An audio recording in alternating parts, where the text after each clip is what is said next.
ఒక చిన్న స్టోరీ విందామా?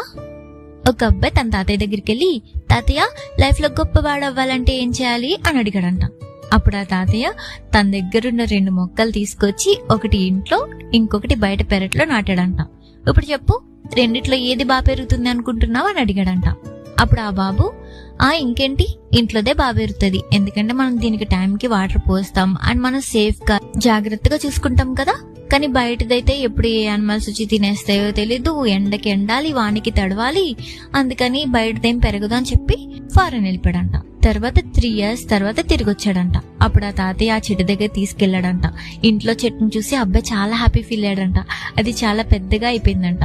తర్వాత పెరటిలో ఉన్న చెట్టు దగ్గరికి తీసుకెళ్లాడంట. అది చూసి అబ్బాయి చాలా షాక్ అయ్యాడంట. ఏంటి తాతయ్య, ఇది ఇంత పెద్దగా అయిపోయింది, ఇంత స్ట్రాంగ్ గా, ఇంత ఏరులతో ఇంత పెద్ద పెద్ద కొమ్మలు ఎలా వచ్చాయి తాతయ్య అని అడిగాడంట.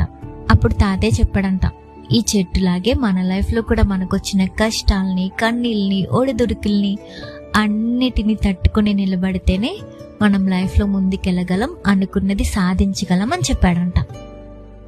నిజమే కదా?